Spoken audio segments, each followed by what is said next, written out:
Hi friends, आज की class modern history और मॉडर्न हिस्ट्री में आप इसके पहले देख रहे हैं कि प्लासी का जो युद्ध होता है वो कैसे कैसे उसकी भूमिका बनती है, भूमिका बनने से कैसे कैसे वो सिराजुद्दौला आता है। तो फ्रेंड्स, उसी कड़ी में आज जो है सबसे पहले प्लासी का युद्ध से संबंधित आप पढ़ेंगे। फ्रेंड्स, देखेंगे जैसे कि उधर तीनों कर्नाटक युद्ध चल रहे हैं। सबसे पहले आप इंडियन का मैप बना लेंगे।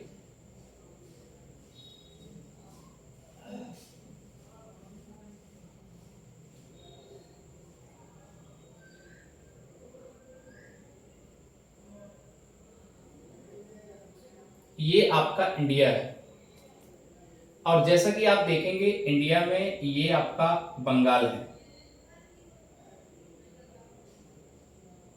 ये वाला पोर्शन आपका बंगाल है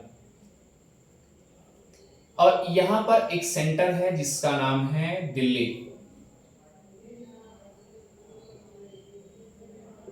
दिल्ली में केंद्रीय सत्ता बैठी हुई है।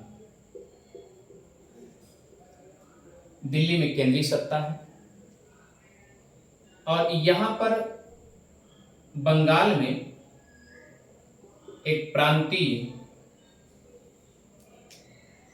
या प्रादेशिक के रूप में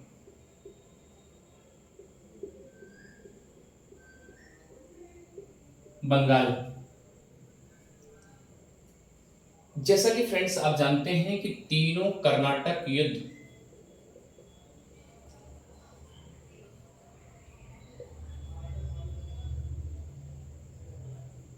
दो विदेशी कंपनी द्वारा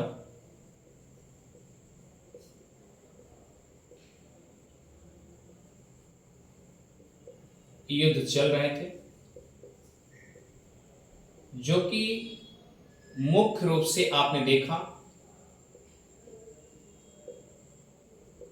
ब्रिटेन और फ्रांस के बीच हो रहा था। फ्रेंड्स, आप ये समझिए कि जो द्वितीय कर्नाटक युद्ध होता है वह स्पेशली अगर देखा जाए तो वह केवल भारत में होता है। बाकी जो है ये लड़ाइयाँ केवल भारत के उत्तराधिकार के लिए, कर्नाटक के उत्तराधिकार और हैदराबाद के उत्तराधिकार के लिए द्वितीय कर्नाटक स्पेशल रूप से हुआ। जैसा कि आप जानते हैं कि जो प्रथम कर्नाटक युद्ध हुआ था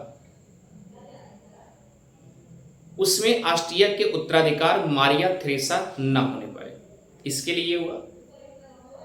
और तृतीय कर्नाटक युद्ध जो हुआ वो भी विदेशी है, लेकिन याद रखना लड़ाई वहां से शुरू होती है, बाहर से शुरू होती है, लेकिन ये भारत के आंतरिक राज्यों में आकर के ही लड़ाई होती है, जैसा कि कर्नाटक क्षेत्र में होता है। फ्रेंड्स, सारी बातें तो ये आपने देखा।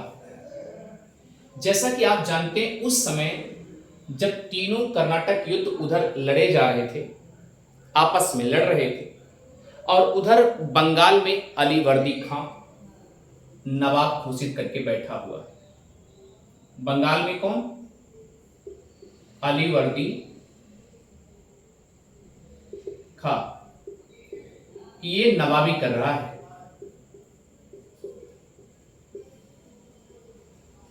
क्योंकि ये बिहार से दीवान था और ये बंगाल में जब 1733 में शामिल किया गया तो उस समय ये दीवान, बिहार से दीवान, लेकिन जैसे ही भारत में आता, वो बंगाल में आता है, बंगाल में जैसे पहुंचता है, जैसे कदम रखता है, तुरंत इसके मन में हो जाता है कि अब तो बिहार बंगाल में शामिल हो ही गया है, ऐसा क्यों न करें कि हम खुद बंगाल का नवाब बन जाए। तो षड्यंत्र रचना शुरू किया। जैसा कि आप जानते हैं कि सरफराज को भी इन्होंने 1739 और 40 में उसका हत्या करवा देता है। तो फ्रेंड्स याद रखिएगा, और भी कंडीशन, ये इतनी बात तो आप अच्छे से पकड़ में आ गए। अब सवाल उठता है कि जो केंद्रीय सत्ता में बैठा हुआ है उसका नाम है बहादुर शाह रंगीला।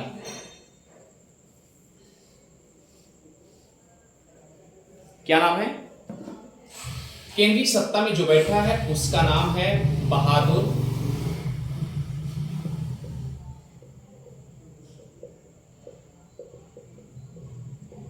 शाह रंगीला,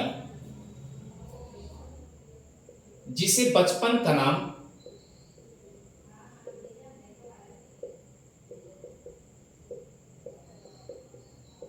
रोशन अख्तर था। क्लियर?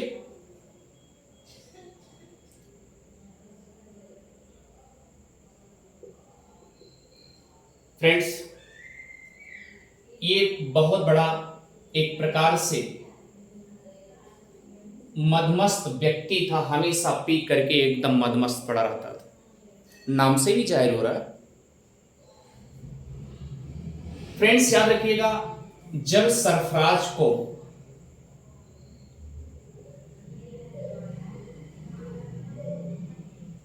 या सरफराज की हत्या करता है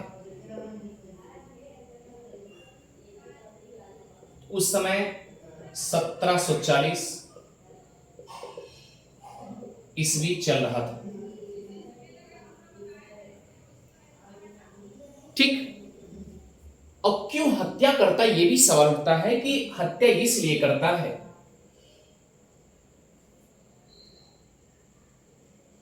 क्योंकि ये चाहता है कि बंगाल का जो है नवाब हम बने। यहां नोट करेंगे कि ये जो हत्या करता है कौन करता है? अलीवर्दी खां करता है, अपनी नवाबी गांठने के लिए। किसकी हत्या करता है? सरफराज की। और जैसे ही सरफराज की हत्या करता है तुरंत क्या करेगा? अपने आप को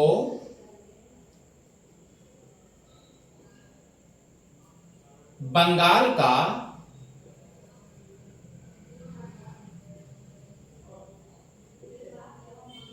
अवैध रूप से नवाब घोषित करेगा।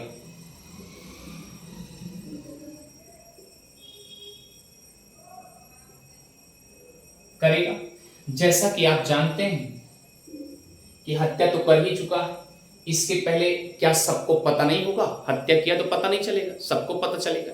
अब ये सोच रहा है कि किसी तरीके से हम हत्या को इल्जाम दे करके हम ये बता दें कि हमने हत्या किया है, लेकिन मोटी रकम पहुंचा देंगे तो हो सकता है रंगीला जो है मुझे यहां से बहिष्कृत नहीं करेगा, क्योंकि इसके पहले दीवान तो था ही अलीवर्दी खां। तो इसलिए याद रखिएगा, बहादुर शाह को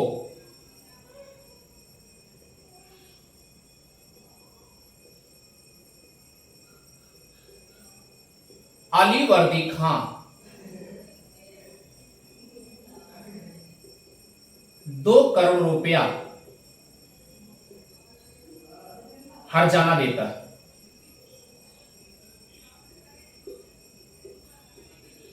और जो हर्जाना देता है फ्रेंड्स, ये भी याद रखिएगा कि जिससे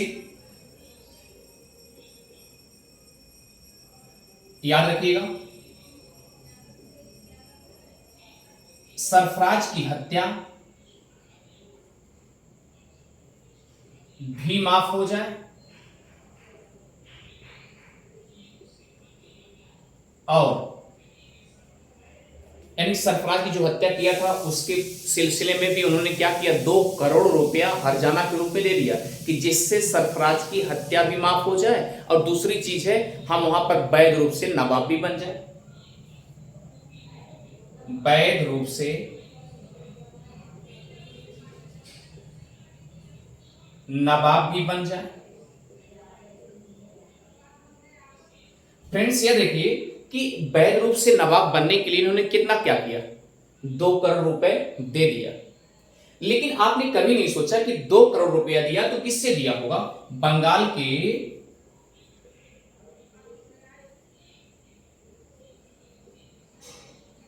राजस्व कर से दिया होगा ना। इसके पहले बिहार का जो दीवान था उसमें भी पैसा लूटा घुसोटा होगा, तभी तो दे रहा होगा, क्योंकि इसके पास पैसे इनफ हो गए इसलिए दे रहा है। ये बातें तो अच्छी समझ में आ गई। अब क्या किया, बहादुर शाह रंगीला जो है अली वर्दी खां को वैध रूप से बंगाल का नवाब बना दिया। इतनी बातें अच्छे से समझ में आ गई होगी। आप इसे स्क्रीनशॉट ले लीजिए, उसके बाद आगे बढ़ते हैं।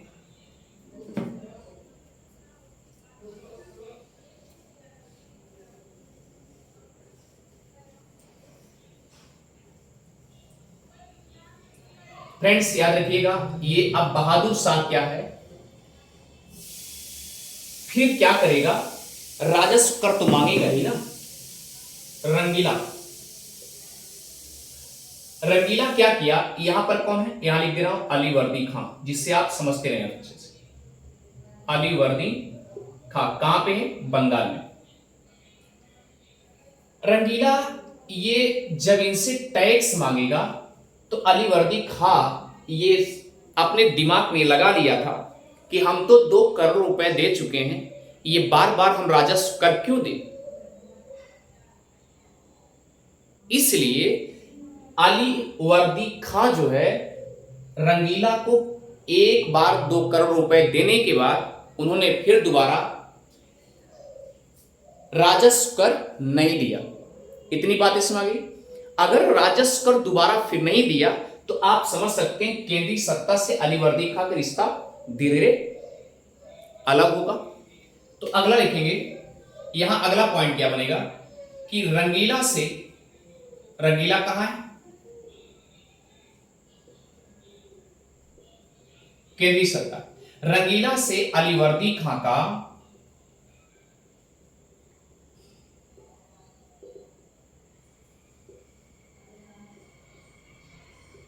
या अली वर्दी खां के रिश्तों में दरार पड़नी शुरू हो गई। अब भैया जब दरार पड़नी शुरू हुई तो क्या हुआ, जैसा कि आप जानते हैं कि अली वर्दी खां ने 2 करोड़ जब रुपया दिया था तो इससे पता चल जाता है कि केंद्रीय सत्ता अपने आप में क्या है, एक वीक पॉइंट है, कमजोर है, पैसे के ऊपर बिकी हुई। पैसा पा जाएगी तो सब कुछ अपना न्यौछावर कर देगी, जैसा कि रंगीला ने किया। अभी इधर बाहर लड़ाइयां शुरू हुई, 2 विदेशी कंपनियां आपस में लड़ रही हैं, लेकिन ये सब अपने अपने आप को खुद ही वीक बना रहे हैं, कमजोर बना रहे हैं। इससे ये पता चलता है हुआ क्या कंडीशन, जब ये रंगीला अपने आप को नहीं पाया, राजस्व कर नहीं पाया, तो धीरे धीरे क्या होगा, अली वर्दी से रिश्ता नाता जो कुछ भी है धीरे धीरे दूरी बनाना शुरू कर देगा। इतनी बातें अच्छे से पकड़ में आ गई होगी। अच्छा फ्रेंड्स, एक चीज आप बताइए, फिर दोबारा क्या होगा कि एक पॉइंट आप जानते होंगे, जैसा कि अब यहां पर डिस्टरबेंस कौन होगा, रंगीला होगा। अली वर्दी खां तो पहले से अब डिस्टर्ब हो ही रहा धीरे धीरे। एक बात याद रखिए, जैसा कि आप जानते हैं 1719 ईस्वी में एक फर्रुख सिंह नाम का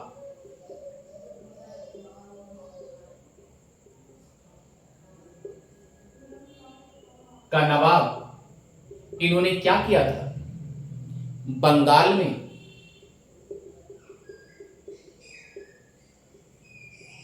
विदेशियों के लिए अर्थात ब्रिटेन के लिए या अंग्रेजों के लिए इन्होंने मुक्त व्यापार करने के लिए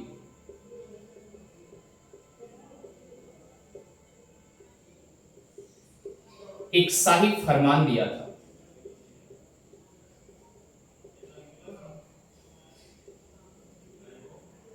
इससे क्या हो रहा था,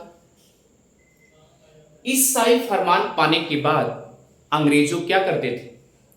अंग्रेज ये करते थे कि टैक्स लगेगा नहीं। अब जब टैक्स नहीं लगेगा, जो छोटे छोटे व्यापारी हैं वो क्या करेंगे? वह भी उसी कंपनी के थ्रू अपना माल बाहर पहुंचाएंगे। इतनी बातें अच्छे से पकड़ में आ गई। और जो वहां के छोटे छोटे व्यापारी हैं वह भी क्या करेंगे? अपना जो व्यापार का मुनाफा लेना चाहते थे, 50%, 30%, जो भी मुनाफा लेना चाहते थे ऊपर कमा लेते थे और उसी कंपनी के थ्रू क्या करते थे? बाहर बेच देते थे। ये अपने मनगढ़ंत से एकदम जमा चुके थे ब्रिटेन वासी। भैया आप ये समझिए कि देश कैसे धीरे धीरे गुलामी की जंजीरों में बंध रहा है। अगला पॉइंट, अली वर्दी खां जो है एक खत लिखा। एक खत लिख करके, एक फरमान लिख करके ये क्या किया? रंगीला के पास भिजवा दिया। और रंगीला के पास भिजवा करके क्या कहा? जरा वर्ड सुनिए कि जो फर्रुखसियर यहां पर बंगाल में मुक्त व्यापार करने का जो फरमान, शाही फरमान दिया है, वह फरमान हम चाहते हैं कि बंद कर दिया जाए। अब रंगीला का क्या जवाब होगा? रंगीला ने कहा क्या? कहा कि जब हमको राजस्व कर बंगाल से कुछ बिल्कुल नहीं मिल रहा है तो हम फरमान को क्यों बंद करें?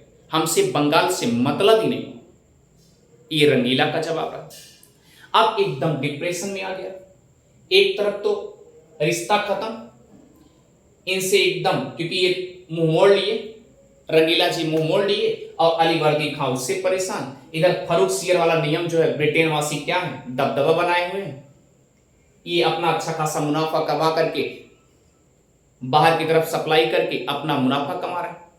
और ये एक समय ऐसा आया कि अली वर्दी खां को लगा क्या कि बंगाल एकदम कर्ज में डूब रहा है, बंगाल का पैसा एकदम खत्म होता चला जा रहा है, भूराजस्व कहां से दिया जाए, इस तरीके से हतोत्साहित होने लगा। उधर अंग्रेजों द्वारा, इधर केंद्रीय सत्ता द्वारा, दोनों बातें डाइवर्ट हो रही।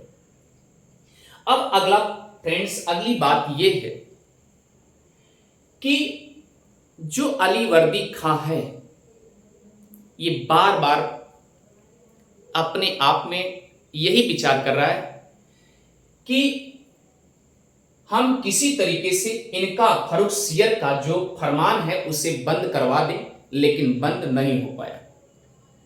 इतने में क्या कंडीशन हुई फ्रेंड्स, याद रखिएगा। इतने में एक कंडीशन हुआ कि यहां बंगाल में, स्पेशल याद रखिएगा, बंगाल में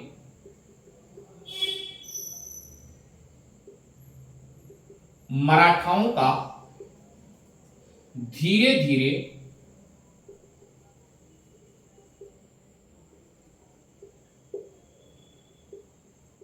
उदय हो रहा था।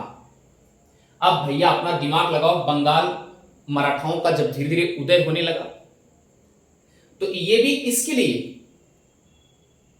क्योंकि इनके मन में भी एक बात समा गई थी कि इसका मतलब बंगाल में अच्छा खासा मुनाफा है। क्यों? क्योंकि इनको क्या नहीं पता होगा कि यहां पर 2-2 करोड़ रुपए हर्जाना के रूप में केंद्रीय सत्ता में जा रहा है। इसलिए ये भी दबदबा बनाने लगे। यानी कि अली वर्दी खां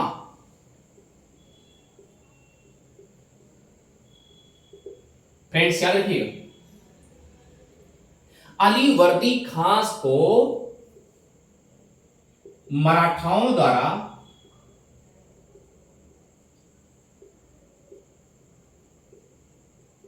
सताया जाने लगा। और ये बात याद रखना फ्रेंड्स, 1742 की। और 1742 में, क्लियर, याद रखिएगा, 1742 में अली वर्दी खां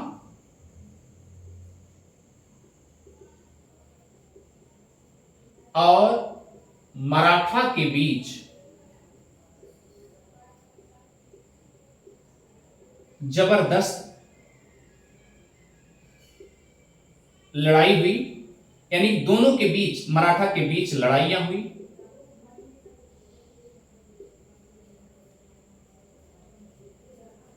अब दूसरा कंडीशन क्या है, धीरे धीरे क्या हुआ,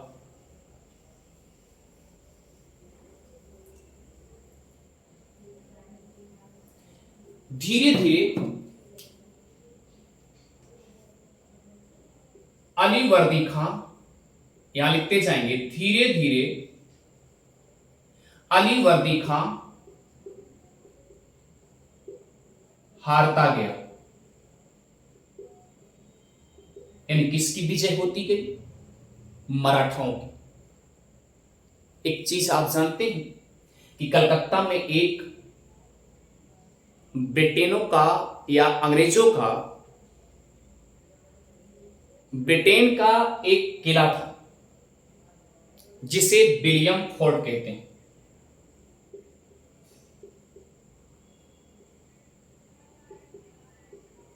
क्या कहते हैं, विलियम फोर्ट। फ्रेंड्स याद रखिएगा, विलियम फोर्ट के पास खूब झिझक होती, खूब लड़ाई होती।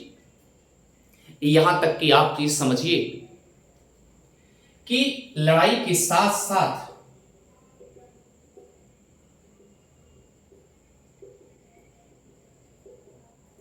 विलियम फोर्ट के पास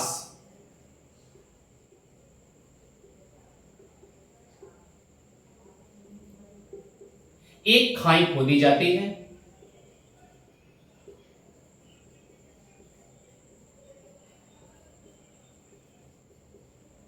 एक खाई खोदी जाती है, और स्पेशली किसके द्वारा खोदी जाती है, मराठाओं के द्वारा। ये खाई मराठा द्वारा खोदी जाती है, जिसे कहते हैं मराठा खाई कहा जाता है।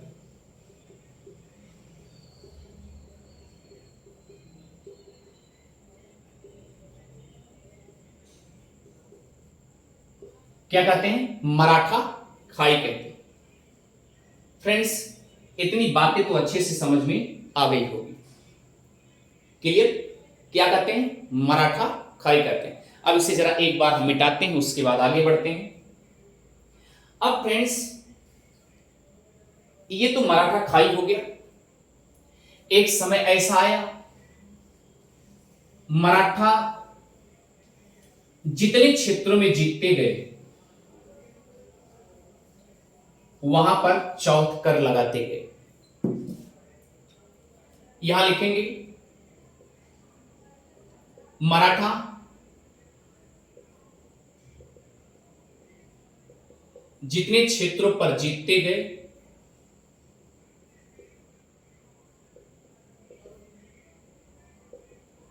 उस पर चौथ कर लगाते गए।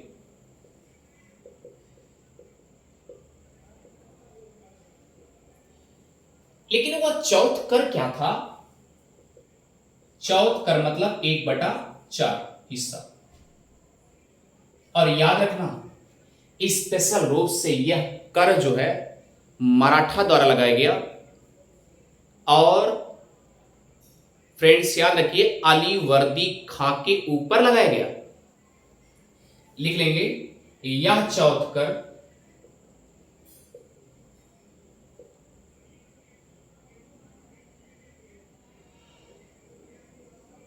मराठा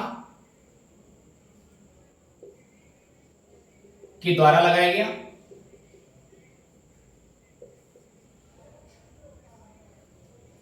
लगाया गया अली वर्दी खां के ऊपर।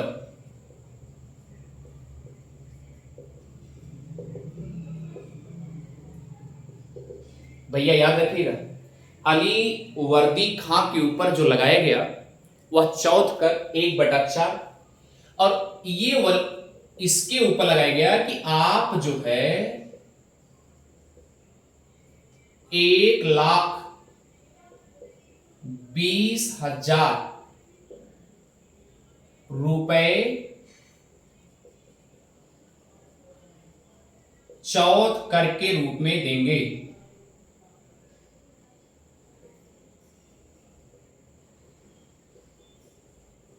किसके रूप में देंगे? चौथ कर के रूप में, 1/4। और याद रखिएगा, अली वर्दी खां और मराठा के बीच, मराठा के एक सरदार थे जिनका नाम था रघुजी भोसले।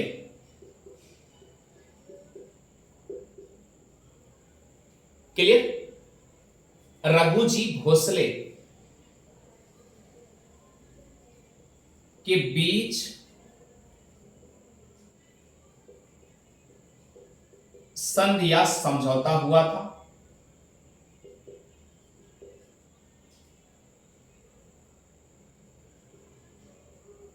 कि चौथ कर 1,20,000 अली वर्दी खां को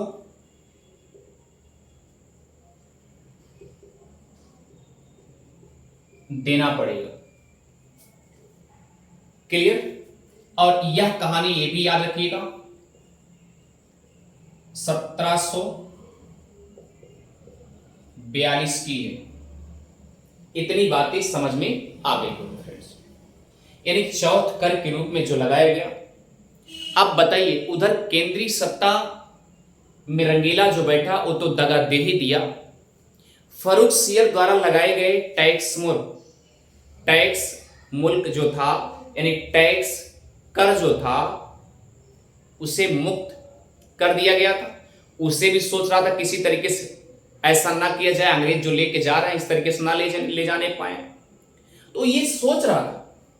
इसका मतलब इधर केंद्रीय सत्ता में रंगीला से परेशान, पहली चीज तो टैक्स नहीं बंद हो रहा है, ठीक। दूसरा, अब मराठाओं का टैक्स लगना शुरू हो गया, जिसे चौथ कर के नाम से जाना जाता है। 1/4, 1,20,000 रुपए देना पड़ेगा।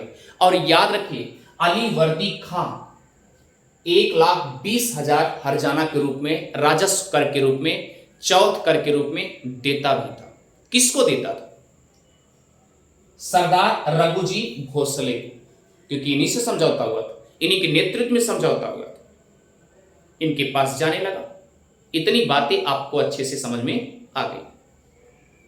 उधर ब्रिटेन वाले भी परेशान कर रहे हैं और इधर मराठा वाले से परेशान। उसके बाद फिर क्या हुआ? इधर केंद्रीय सत्ता ने मुंह मोड़ लिया। अब बताइए, एक इंसान क्या कर सकता है?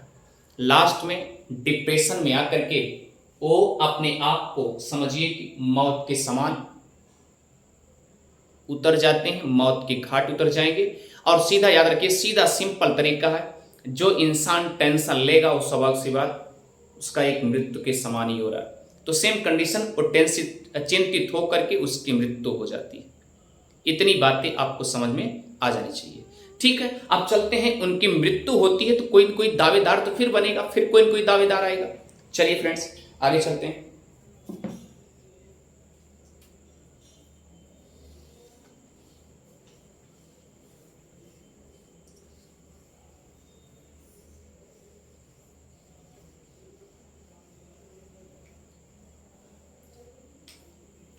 चलें, जैसा कि आप जानते हैं कि केंद्रीय सत्ता ने मुंह मोड़ा, उसके बाद फर्रुख सियर वाला जो पद्धति था मुक्त व्यापार वाला, ये भी खत्म नहीं हुआ। इससे भी टेंशन, मराठाओं द्वारा इनसे भी टेंशन, सब के सब टेंशन चल रहे हैं।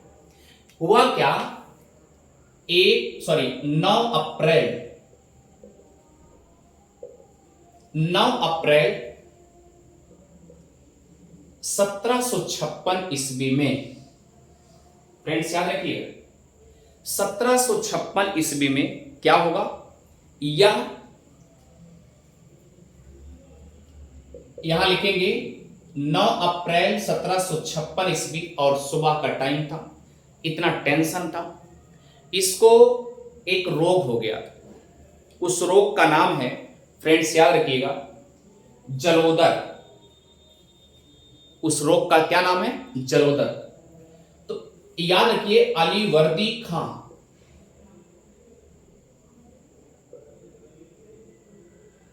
9 अप्रैल 1756 को अलीवर्दी खां जलोदर रोग से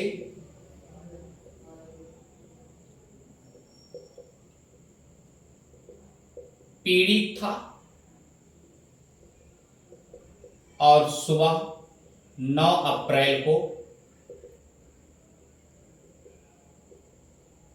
इसकी मृत्यु हो जाती है।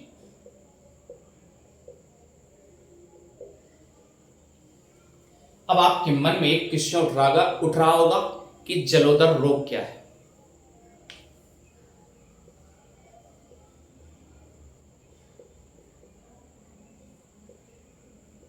फ्रेंड्स याद रखिए जलोदर रोग वह रोग होता है केवल रक्तचाप बढ़ने के कारण या रक्तचाप बढ़ते हुए अगर दबाव पड़ रहा है तो जो तरल पदार्थ है वो बाहर निकलने लगते हैं। यानी कि याद रखिएगा रक्तचाप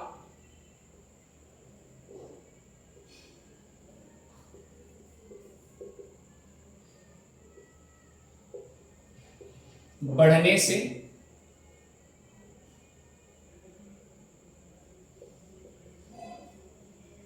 दबाव पड़ने का असर याद रखिएगा तरल पदार्थों पर पड़ता है,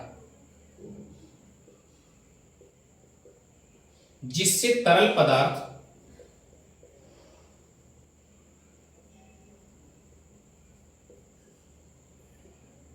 बाहर आने लगते हैं।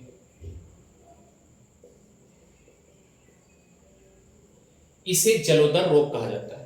तो कुल मिला के आप ये समझिए, यहां देखिए साइंस थोड़ा सा जोड़ दिया गया मान लीजिए, तो आप ये समझिए कि अलीवर्दी खां 9 अप्रैल 1756 को मृत्यु हो जाता है, इसकी मृत्यु हो जाती है।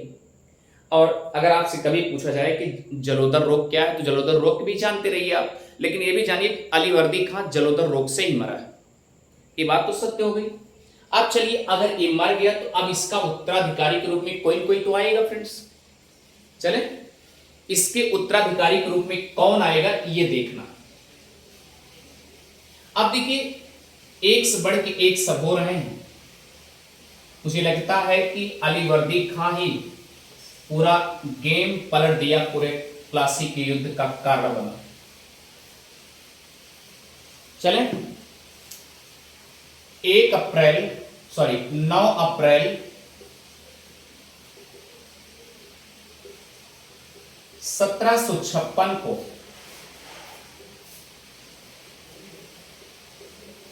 अलीवर्दी खां की मृत्यु हो जाती है।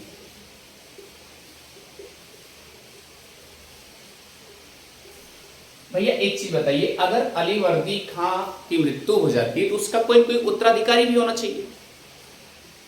तो याद रखिएगा उत्तराधिकारी के रूप में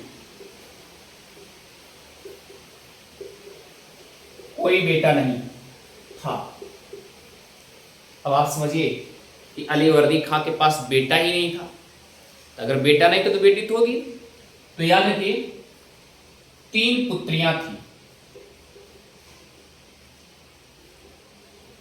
यानी 3 पुत्री थी किसके पास?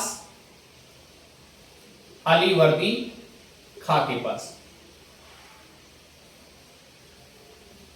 फ्रेंड्स याद रखिएगा जो पहली पुत्री थी उसका नाम था मेहरुन्निसा। क्या नाम था? मेहरुन्निसा। और दूसरा क्या नाम था? मैमुना बेगम।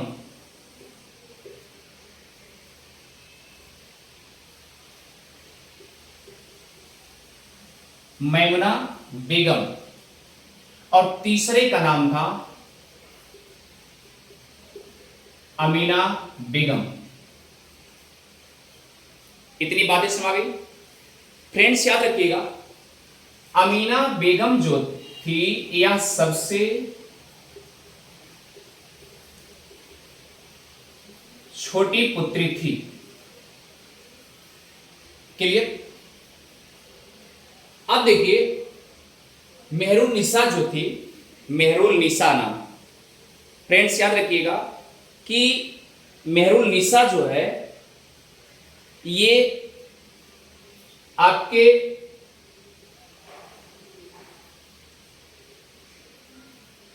ढाका की रहने वाली थी, सॉरी पटना, नहीं, पूर्णिया, पूर्णिया ये बिहार में, यहां की रहने वाली थी। और यह जो अमीना बेगम है ये पटना की रहने वाली थी। क्लियर। और ये मैमुना बेगम जो है याद रखिएगा ये ढाका की रहने वाली थी। अब सवाल उठता है कि पुत्री है, रहने वाली कहां की, इस तरीके से सिंपल तरीका है, तीनों की शादी हुई थी। यानी अली वर्दी खां की जो पहली पुत्री थी मेहरुन्निसा पूर्णिया, इसकी शादी बिहार में हुई थी, पूर्णिया। और जो दूसरी पुत्री थी उसका नाम मैमुना बेगम था, जो कि ढाका में शादी हुई थी। क्लियर। अब जो पटना में रहती थी उसका नाम अमीना बेगम, यानी पटना में शादी हुई थी। तीनों बेटियों की शादी हुई थी। एक चीज आप ये बताइए, सबसे छोटी पुत्री का दुलार जो है ये अली वर्दी खां का सबसे ज्यादा था। अमीना बेगम के पास एक पुत्र था जिसका नाम था, याद रखिएगा, सिराजुद्दौला।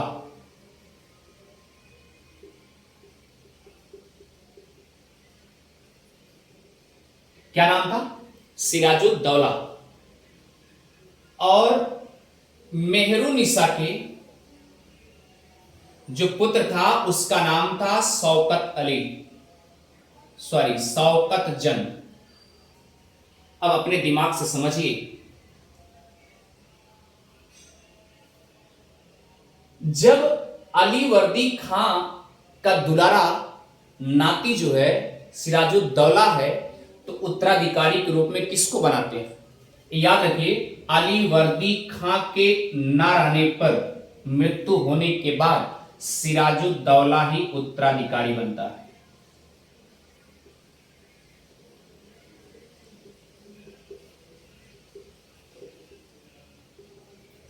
कौन बनता है? सिराजुद्दौला ही उत्तराधिकारी बनता है। अब उत्तराधिकारी बनेगा तो आप समझ सकते हैं ये जो दोनों बिटियां हैं यानी मेहरुन्निसा और मैमुना बेगम, इनको तकलीफ होगी कि नहीं होगी? तो आप लिखेंगे सबसे पहले पहला पॉइंट क्या होगा कि सिराजुद्दौला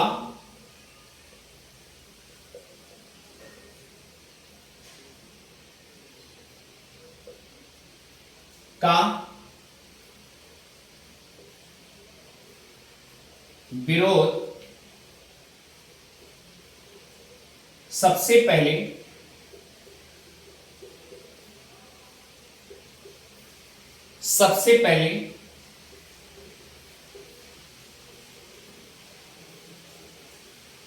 दोनों मौसी ने किया।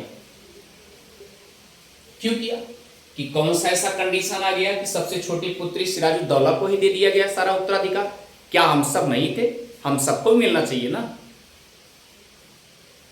इसलिए एक विरोध का कारण सबसे पहले कौन बना? इनकी दोनों मौसी ने किया। ये बातें तो अच्छे से समझ में आ गई हो। फ्रेंड्स इसको मिटाते हैं, एक बार आगे चलते हैं। अब देखिए इधर आप देखेंगे सिराजुद्दौला गद्दी पर जैसे बैठता है, फ्रेंड्स याद रखिएगा, अब सिराजुद्दौला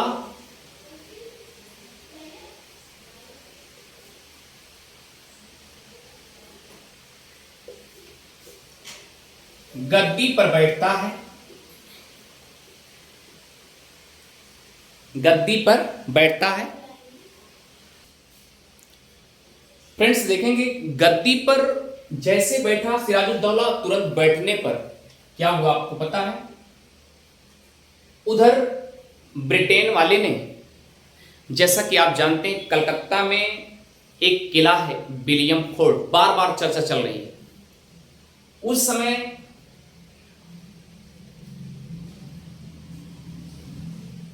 कलकत्ता में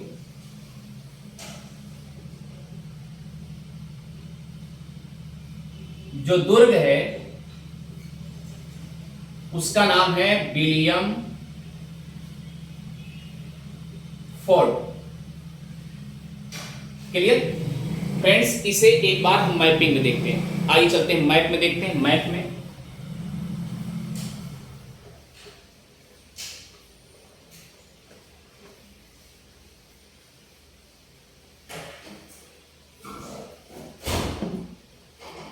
देखिए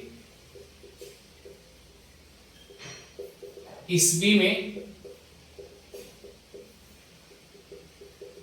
सिराजुद्दौला गद्दी पर बैठा। क्लियर,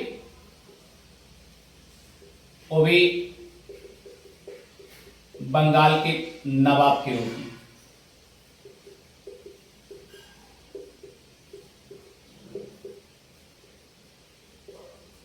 अब इसे एक बार मैप में देखते हैं।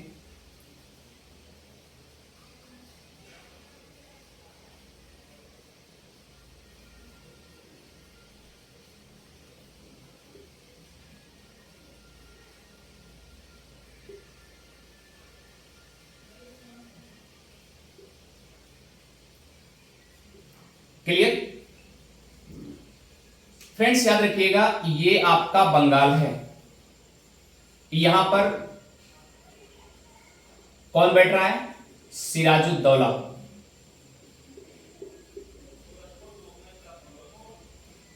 ये सिराजुद्दौला जैसे गद्दी पर बैठा, तुरंत क्या किया?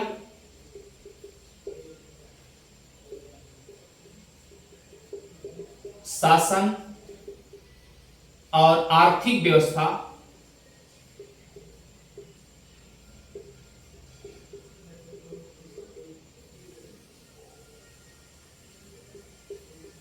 सही करने का प्रयास किया।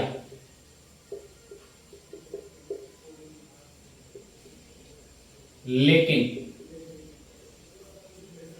उसी समय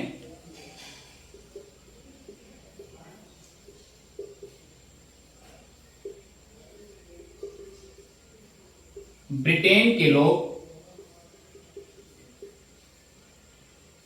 या अंग्रेज लोग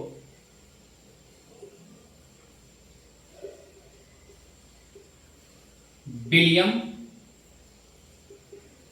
फोर्ट दुर्ग पर अपना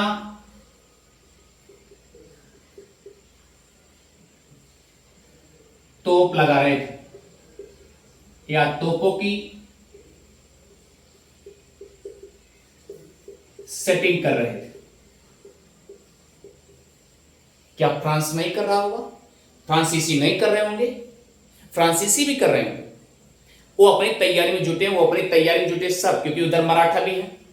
आप दिमाग लगाइएगा, सबको डर है। जबकि फ्रांसीसी के पास उतने पैसे नहीं थे ब्रिटेन की अपेक्षा। तो ध्यान दीजिएगा, अब नया नवाब तो सिराजुद्दौला बना ही है। अब इधर विलियम फोर्ट पर तोप लगा रहे हैं और उसके बाद ये बात सिराजुद्दौला तक पहुंची और सिराजुद्दौला को अच्छा नहीं लगा।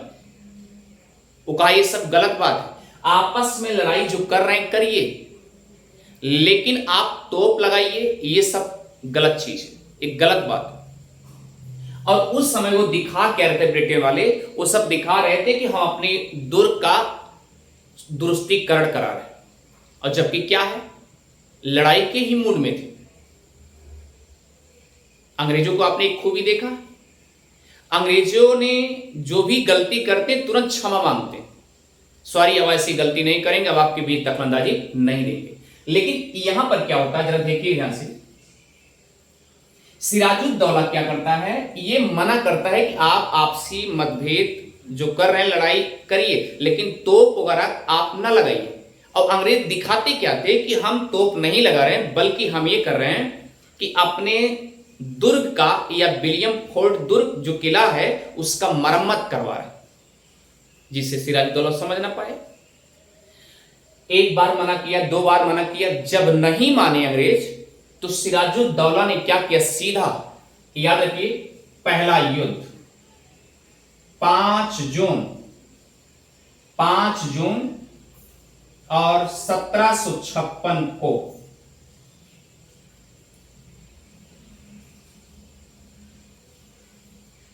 विलियम फोर्ट पर हमला बोल दिया।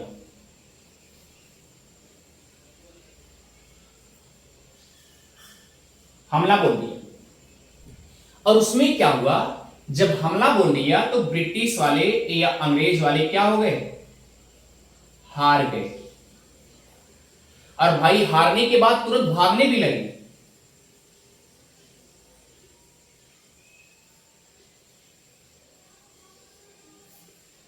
एक प्रकार से आप ये कह लीजिए निकाल भी दिए गए। जैसा कि आप जानते हैं फुल्टा नामक द्वीप पर, उड़ीसा के पूरब जाएंगे तो फुल्टा नामक द्वीप है, सब झाड़ियों में छिपे थे। और उसके बाद याद रखिएगा ये सिराजुद्दौला जो है, इसकी पहला युद्ध जो होता है विलियम फोर्ट अंग्रेजों के द्वारा ही होता है। इतनी बातें अच्छे से पकड़ में आ गई। अब आप दिमाग लगाइए, अंग्रेज हार गए और तुरंत भाग गए। फुल्टा उल्टा द्वीप जितना द्वीप था अगल बगल सब निकाल दिए गए, जहां जहां स्थान था सब जगह खदेड़ दिए गए। सिराजुद्दौला कह रहा था कि आप नहीं मानोगे, आप नहीं मानोगे तो चलो फिर, सीधा अटैक कर दिया। फ्रांसीसियों के पास उतना तो पैसे थे नहीं, इसलिए उनको भी डर लग रहा था कि कहीं सिराजुद्दौला हम पर भी हमला ना कर दे। इसलिए फ्रेंड्स याद रखिएगा, ये जब कलकत्ता पर हमला बोल दिया, विलियम फोर्ट पे हमला बोल दिया, अंग्रेजों को हरा दिया, तो तुरंत क्या किया, कलकत्ता का नाम बदलकर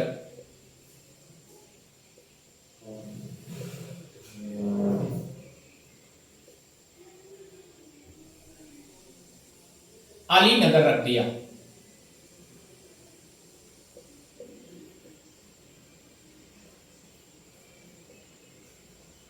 अब सवाल उठता है अलीनगर क्यों किया, क्योंकि याद है ना सबसे जो छोटी पुत्री है उसका एक बेटा सिराजुद्दौला था, और सिराजुद्दौला उसके नाना कौन थे, अलीवर्दी खां। एक बात याद रखिएगा, जो मेहरुन्निसा बेटी थी उसका नाम घसीटी बेगम भी था। अगर आपसे कभी पूछा जाए कि घसीटी बेगम किसकी पुत्री थी तो अलीवर्दी खां की पुत्री थी, और घसीटी बेगम मेहरुन्निसा का ही नाम है। आप एक पॉइंट कहीं नोट लिख लेंगे कि नोट है कि घसीटी बेगम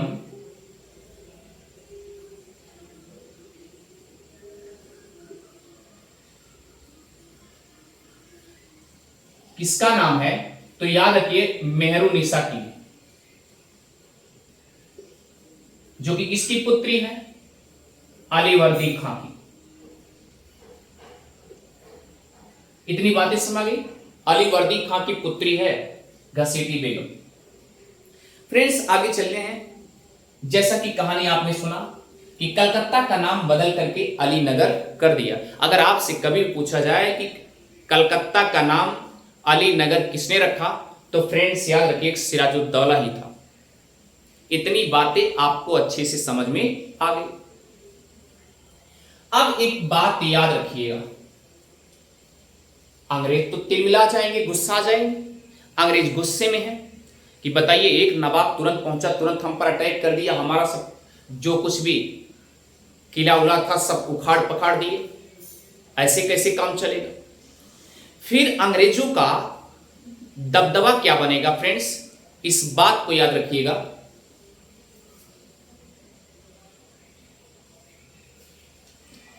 अब अंग्रेजों का दबदबा जो है, आप इतना दिमाग लगाइए कि अंग्रेज को ये बात किसको पता चल गई? मद्रास में उस समय सेना नायक के रूप में रॉबर्ट क्लाइव था। लिखेंगे मद्रास में उस समय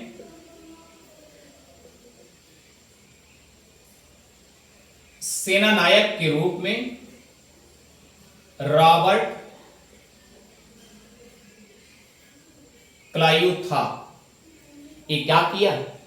क्योंकि सेना नायक तो है ही है, अपनी पूरी सेना लेकर के और एक व्यक्ति को और लेकर के, उसका नाम था वाटसन। इसका मतलब Robert Clive plus Watson plus सेना लेकर के ये क्या किया? कलकत्ता पहुंच गया।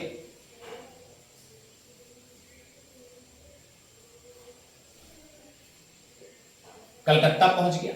अब भैया याद रखिएगा, जब ये कलकत्ता पहुंच गया, वहां पर तुरंत चढ़ाई कर दिया। तुरंत चढ़ाई कर दिया और फिर एक बार सिराजुद्दौला की हार हो गई। फिर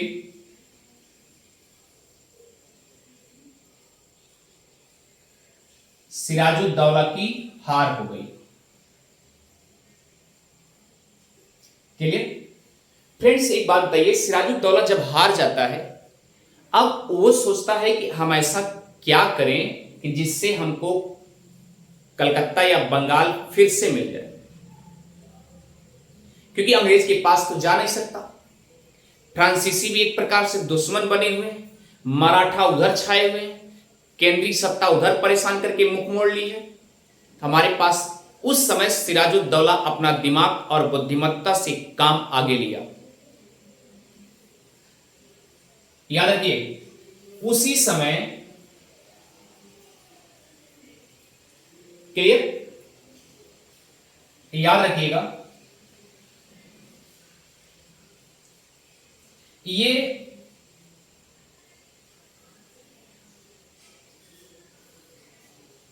ब्रिटिश ड्रैक नाम का एक गवर्नर था।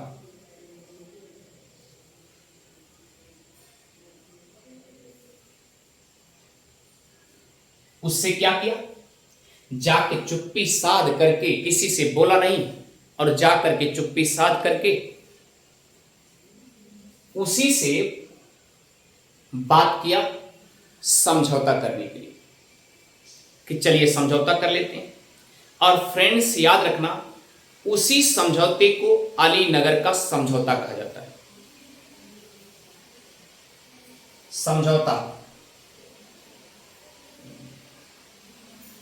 समझौता किया, जिसे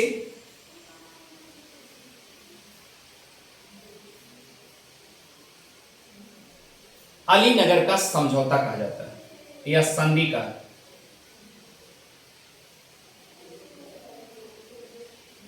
फ्रेंड्स, ये बात तो आपको अच्छे से समझ में आ गई होगी।